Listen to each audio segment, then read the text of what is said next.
നമസ്കാരം,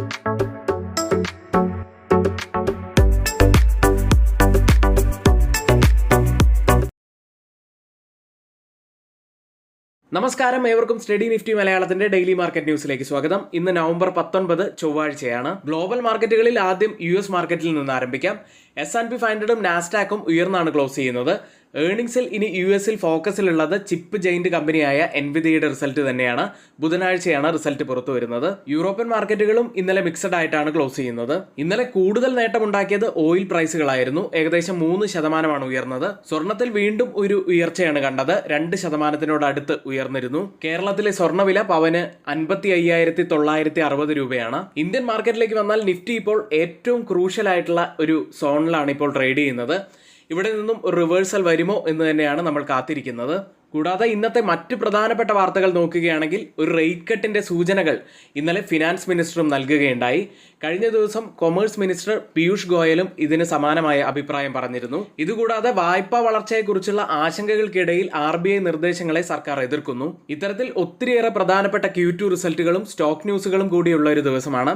അതുകൊണ്ട് നമ്മുടെ സുഹൃത്തുക്കൾ എല്ലാവരും നമ്മുടെ വീഡിയോയ്ക്ക് ലൈക്ക് ചെയ്യാൻ ശ്രമിക്കുക. ഇന്നത്തെയും നമ്മുടെ ലൈക്ക് ടാർഗറ്റ് 200 ലൈക്കുകൾ തന്നെയാണ്. ഇനി നമ്മുടെ ഈ ചാനൽ ആരും സബ്സ്ക്രൈബ് ചെയ്യാൻ മറക്കരുത്. ഇപ്പോൾ തന്നെ ചാനൽ ഒന്ന് സബ്സ്ക്രൈബ് ചെയ്യുക. ഇനി നാളെ നവംബർ 20 മഹാരാഷ്ട്ര അസംബ്ലി ഇലക്ഷനോടനുബന്ധിച്ച് മാർക്കറ്റ് അവധിയായിരിക്കും. ഇന്ന് ഫോക്കസിലുള്ള പ്രധാനപ്പെട്ട വാർത്തകളിലേക്കാണ്. വായ്പാ വളർച്ചയെക്കുറിച്ചുള്ള ആശങ്കകൾക്കിടയിൽ RBI നിർദ്ദേശങ്ങളെ സർക്കാർ എതിർക്കുന്നു. നിർമ്മാണത്തിലിരിക്കുന്ന ഇൻഫ്രാസ്ട്രക്ചർ പ്രൊജക്റ്റുകൾക്കായി ബാങ്കുകൾ വായ്പയുടെ 5% നീക്കിവെക്കണമെന്ന് RBI മെയ് മാസത്തിൽ നിർദ്ദേശിച്ചിരുന്നു. കൂടാതെ പിൻവലിക്കൽ അപകട സാധ്യതകൾ നിയന്ത്രിക്കുന്നതിന് ഡിജിറ്റലി ആക്സസ് ചെയ്യാനുള്ള റീറ്റെയിൽ നിക്ഷേപങ്ങൾക്ക് 5% അധിക റൺ ഓഫ് നിർദ്ദേശിച്ചു. പക്ഷേ സമ്പദ് വ്യവസ്ഥയിലെ വായ്പാ പരിധികളെക്കുറിച്ചുള്ള ആശങ്കകൾ ചൂണ്ടിക്കാട്ടി ഈ മാർഗനിർദ്ദേശങ്ങൾ നേർപ്പിക്കാൻ ഫിനാൻഷ്യൽ സർവീസ് വകുപ്പ് RBIയോട് ആവശ്യപ്പെട്ടിരിക്കുന്നു. പുതിയ നിയമങ്ങൾ അടിസ്ഥാന സൗകര്യ പദ്ധതികൾ കൂടുതൽ ചെലവേറിയതാക്കുകയും മറ്റ് വായ്പകൾക്കുള്ള ഫണ്ട് കുറയ്ക്കുകയും ചെയ്യും എന്നാണ് സർക്കാർ പറയുന്നത്. ഏതായാലും ഈ വാർത്തയുമായി ബന്ധപ്പെട്ട് ഇന്ന് ബാങ്കിംഗ് സെക്ടർ തന്നെയായിരിക്കും ഫോക്കസിൽ ഉണ്ടായിരിക്കുക. മറ്റൊരു കാര്യം കൂടി ഈ റിപ്പോർട്ടിൽ പറയുന്നത് 1960-കൾക്ക് ശേഷം ഏറ്റവും കൂടുതൽ കാലം RBI ഗവർണറായി സേവനമനുഷ്ഠിച്ച ശ്രീ ശക്തികാന്ത ദാസിന്റെ കാലാവധി സർക്കാർ 1 വർഷം കൂടി നീട്ടാൻ സാധ്യതയുണ്ട്. ഒരു റേറ്റ് കട്ടൊക്കെ വരുന്ന മാസങ്ങളിൽ വരാനിരിക്കുന്നത് കൊണ്ട് തന്നെ അതും വളരെ നല്ലൊരു കാര്യമായിട്ട് തന്നെ നമുക്ക് കാണാം. മറ്റൊരു വാർത്തയുള്ളത് ബിസിനസ് വളർച്ചയ്ക്ക് വായ്പാ നിരക്കുകൾ കുറയ്ക്കാൻ ബാങ്കുകളോട് ഫിനാൻസ് മിനിസ്റ്റർ ശ്രീമതി നിർമ്മല സീതാരാമൻ അഭ്യർത്ഥിച്ചു. ബിസിനസ്സുകൾക്കും സാമ്പത്തിക വളർച്ചയ്ക്കും പിന്തുണ നൽകുന്നതിന് വായ്പാ ചെലവ് കുറയ്ക്കണമെന്ന് ധനമന്ത്രി നിർമ്മല സീതാരാമൻ ബാങ്കുകളോട് അഭ്യർത്ഥിച്ചു. വായ്പകൾക്ക് ശേഷി വർദ്ധിപ്പിക്കുന്നതിന് താങ്ങാവുന്ന പലിശ നിരക്ക് നിർണായകമാണെന്ന് ഹൈലൈറ്റ് ചെയ്തു.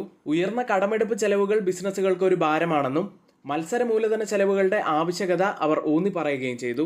SBIയുടെ 11ാമത് ബാങ്കിംഗ് ആൻഡ് എക്കണോമിക്സ് കോൺക്ലേവിൽ സംസാരിക്കവെയാണ് അവർ ഈ അഭിപ്രായങ്ങൾ പറഞ്ഞത്. കഴിഞ്ഞ ദിവസം കൊമേഴ്സ് മിനിസ്റ്റർ പീയൂഷ് ഗോയലും നിരക്ക് കുറയ്ക്കണം എന്ന അഭിപ്രായം തന്നെയാണ് പറഞ്ഞിരുന്നത്. ഇപ്പോഴിതാ ഫിനാൻസ് മിനിസ്റ്ററുടെ ഭാഗത്തു നിന്നും ഏറെക്കുറെ സമാനമായ ഒരു അഭിപ്രായം തന്നെ പുറത്തു വന്നിരിക്കുന്നു. അത് വളരെ പോസിറ്റീവായി തന്നെ കാണേണ്ടതാണ്. അടുത്തതായി ഇന്നലെ പുറത്തു വന്ന പ്രധാനപ്പെട്ട കമ്പനികളുടെ റിസൾട്ടുകളും കൂടാതെ മറ്റ് സ്റ്റോക്ക് ന്യൂസുകളിലേക്കും വരാം. അതിനു മുന്നേയായി നമ്മുടെ സ്റ്റുഡൻസിന് ആർക്കെങ്കിലും എഡ്യൂക്കേഷണൽ ടെലഗ്രാം ചാനലിൽ ജോയിൻ ചെയ്യാൻ താല്പര്യമുണ്ടെങ്കിൽ തൊട്ടുമുകളിൽ നമ്മളിവിടെ കൊടുത്തിരിക്കുന്ന വാട്സപ്പ് നമ്പറിൽ മെസ്സേജ് അയച്ച് ഞങ്ങളുടെ എഡ്യൂക്കേഷണൽ ടെലഗ്രാം ചാനലിൽ ജോയിൻ ചെയ്യാവുന്നതാണ്. രാവിലെ 9 മണി മുതൽ എല്ലാ എഡ്യൂക്കേഷണൽ വ്യൂസും ഞങ്ങളുടെ ഗ്രൂപ്പിൽ തന്നെയാണ് നൽകാറുള്ളത്. ആദ്യം Q2 റിസൾട്ടുകളിലേക്കാണ്. ഗോദാവരി ബയോ റിഫൈനറീസ് ആണ് ആദ്യത്തെ കമ്പനി. നെറ്റ് ലോസ് വർദ്ധിച്ചിരിക്കുകയാണ്. ഇയർ ഓൺ ഇയറിൽ 75 കോടി രൂപയിലാണ് ഇപ്പോൾ നഷ്ടമുള്ളത്. കഴിഞ്ഞ വർഷം ഇതേ കാലയളവിൽ 65.1 കോടി രൂപയായിരുന്നു നഷ്ടത്തിലുണ്ടായിരുന്നത്. എന്നാൽ റവന്യൂവിൽ 34.1% വർധനവ് ഇയർ ഓൺ ഇയറിൽ ഉണ്ടായിരിക്കുന്നു. മറ്റൊരു കമ്പനി വാരി എനർജീസ് ആണ്. നെറ്റ് പ്രോഫിറ്റിൽ 14.7% വർധനവാണ് രേഖപ്പെടുത്തിയിരിക്കുന്നത്. 361.6 കോടി രൂപയിലാണ് പ്രോഫിറ്റ് ഉള്ളത്. റവന്യൂവിൽ 1% വർധനവാണ് ഇയർ ഓൺ ഇയറിൽ രേഖപ്പെടുത്തിയിരിക്കുന്നത്. അടുത്തത് ആസ്ട്രസിനിക്ക ഫാർമ എന്ന കമ്പനിയാണ്. 2025 ജനുവരിയോടുകൂടി ബ്രസ്ട്രി എയറോസ്ഫിയർ ഇന്ത്യയിൽ ആസ്ട്രസിനിക്ക അവതരിപ്പിക്കും. ഈ മരുന്ന് രോഗലക്ഷണങ്ങൾ ഒഴിവാക്കാനും മുതിർന്നവരിൽ COPD വഷളാക്കാതിരിക്കാനുമുള്ള ഒരു മരുന്ന് കൂടിയാണ്. അടുത്തത് PG ഇലക്ട്രോപ്ലാസ്റ്റ് എന്ന കമ്പനിയാണ്. സ്പെറോ മൊബിലിറ്റി എന്ന ആഫ്രിക്കയിലെ ഏറ്റവും വലിയ EV പ്ലെയർ ഈ കമ്പനിയുടെ ഇലക്ട്രോണിക് വാഹന നിർമ്മാണത്തിനുള്ള എക്സിക്യൂട്ടീവ് നിർമ്മാണ പങ്കാളിയാകാൻ കമ്പനിയുടെ അനുബന്ധ സ്ഥാപനമായ PG ടെക്നോപാസ്റ്റ് സ്പിറോ മൊബിലിറ്റിയുമായി ഒരു കരാറിൽ ഏർപ്പെട്ടു. അടുത്തത് ITI ആണ്. ടെലികോം മാനുഫാക്ചറിംഗ് കമ്പനിക്ക് 95 കോടി രൂപയുടെ പുതിയ ഒരു കരാർ ഉത്തരാഖണ്ഡ് ഗവൺമെന്റിൽ നിന്ന് ലഭിച്ചിരിക്കുന്നു. മറ്റൊരു company GMR airport and ഇൻഫ്രയാണ്.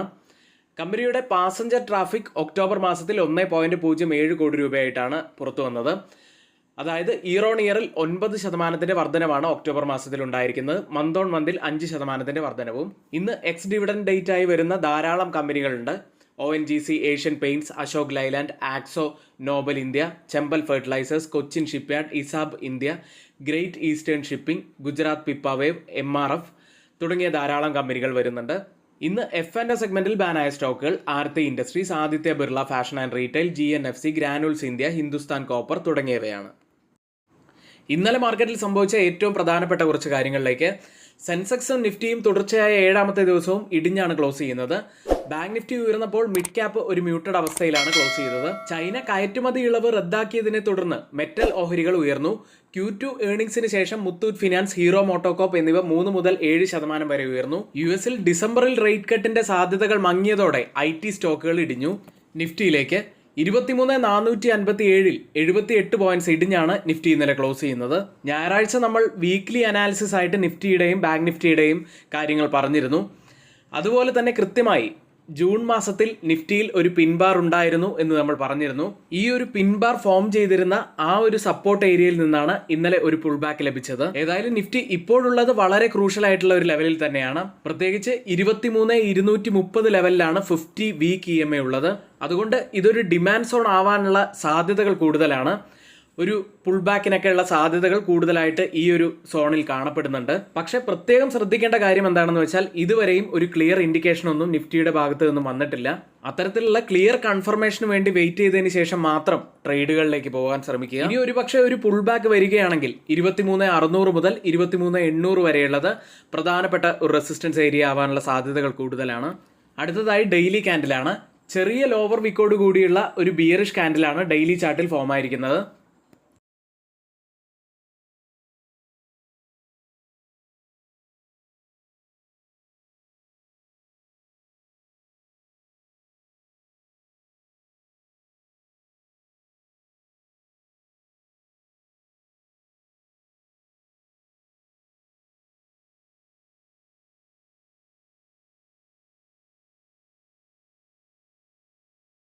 Open interest data പ്രകാരം ഒരു റെസിസ്റ്റൻസ് ആവാൻ സാധ്യതയുള്ളത് 23,500ഉം സപ്പോർട്ട് ആവാൻ സാധ്യതയുള്ളത് 23,200ഉമാണ്.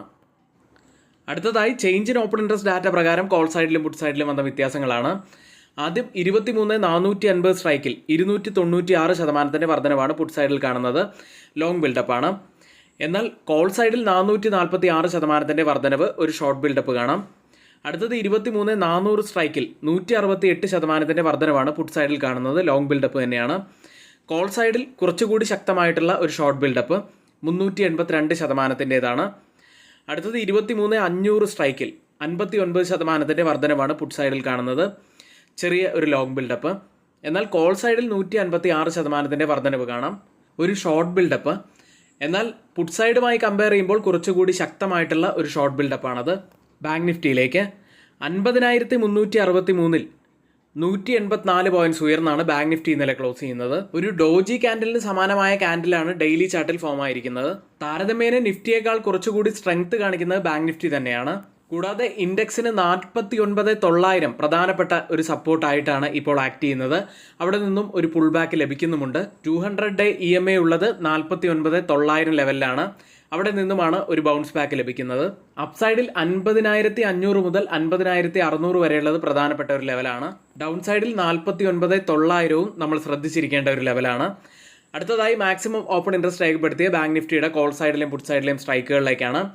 49,500ലാണ് കോൾ സൈഡിൽ കൂടുതൽ ഓപ്പൺ ഇൻട്രസ്റ്റ് രേഖപ്പെടുത്തിയിരിക്കുന്ന ആദ്യത്തെ സ്ട്രൈക്ക് ഉള്ളത്. അതിനുശേഷം 50,000 സ്ട്രൈക്കിലും അതിനുശേഷം 50,500 സ്ട്രൈക്കിലുമാണ്. പുട്ട് സൈഡിൽ കൂടുതൽ ഓപ്പൺ ഇൻട്രസ്റ്റ് രേഖപ്പെടുത്തിയിരിക്കുന്ന ആദ്യത്തെ സ്ട്രൈക്ക് 51,000ആണ്. അതിനുശേഷം 50,500 സ്ട്രൈക്കും അതിനുശേഷം 50,400 സ്ട്രൈക്കിലുമാണ്. ഓപ്പൺ ഇൻട്രസ്റ്റ് ഡാറ്റ പ്രകാരം റെസിസ്റ്റൻസ് ആവാൻ സാധ്യതയുള്ളത് 50,500ഉം സപ്പോർട്ട് ആവാൻ സാധ്യതയുള്ളത് 49,500ഉമാണ്. ഇന്ത്യ വിക്സിലേക്ക് 15.17-ൽ 2.86% ഉയർന്നാണ് ഇന്ത്യ വിക്സ് ഇന്നലെ ക്ലോസ് ചെയ്യുന്നത്. ഗ്ലോബൽ മാർക്കറ്റ് സെഗ്മെന്റിൽ ആദ്യം FIDE ആക്ടിവിറ്റിയാണ്. FIS ഇന്നലെയും അവരുടെ സെല്ലിംഗ് കുറച്ചു കൊണ്ടുവന്നതാണ് കണ്ടത്. 1403 കോടി രൂപയ്ക്ക് അവർ സെല്ല് ചെയ്തു. DIS ആവട്ടെ 2330 കോടി രൂപയ്ക്ക് ബൈ ചെയ്യുകയായിരുന്നു. ഏതായാലും FISന്റെ സെല്ലിംഗ് കുറയ്ക്കുന്നു എന്നത് വളരെ പോസിറ്റീവായി തന്നെ കാണേണ്ട കാര്യമാണ്. US മാർക്കറ്റിലേക്ക് ഇന്നലെ US നാസ്ഡാക്കും S&P 500 നേട്ടത്തിലാണ് ക്ലോസ് ചെയ്യുന്നത്. S&P 500 0.39% നേട്ടത്തിലും നാസ്ഡാക്ക് 0.60% നേട്ടത്തിലും ക്ലോസ് ചെയ്തു. ഡൗ ജോൺസ് 0.13% ഇടിവിലാണ് ഇന്നലെ ക്ലോസ് ചെയ്തത്. US ഇനി പ്രതീക്ഷയോടെ ഇൻവെസ്റ്റേഴ്സ് കാത്തിരിക്കുന്ന ഒരു റിസൾട്ട് വരാനുള്ളത് എൻവിഡിയയിൽ നിന്നാണ്. ബുധനാഴ്ചയാണ് റിസൾട്ട് പുറത്തു വരുന്നത്. ബൊഫ ഗ്ലോബൽ റിസർച്ച് അനുസരിച്ച് കഴിഞ്ഞ വർഷം S&P 500ന്റെ വരുമാനത്തിന്റെ 20% നേടിയത് എൻവിഡിയ ആയിരുന്നു. മൂന്നാം പാദത്തിൽ അതിന്റെ EPS വളർച്ചയുടെ 25% ആകുമെന്നാണ് പ്രതീക്ഷിക്കുന്നത്. AI ചിപ്പുകൾ അമിതമായി ചൂടാകുന്നു എന്ന റിപ്പോർട്ട് വന്നതോടെ എൻവിഡിയയുടെ ഓഹരികൾ ഇന്നലെ 1.3% ഇടിയുകയുണ്ടായി.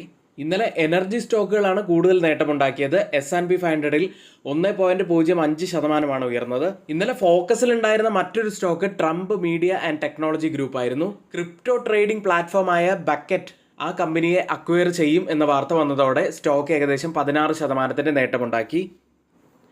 ഇനി US നിന്നും ഫാക്ട്സെറ്റ് ഡാറ്റ പ്രകാരം 93% S&P 500ലെ കമ്പനികളും അവരുടെ ക്വാർട്ടർലി റിസൾട്ടുകൾ പുറത്തു കൊണ്ടുവന്നു കഴിഞ്ഞു. അതിൽ തന്നെ 60% കമ്പനികളും എസ്റ്റിമേറ്റുകളെ ബീറ്റ് ചെയ്യുന്ന റിസൾട്ടുകൾ തന്നെയാണ് പുറത്തു കൊണ്ടുവന്നത്.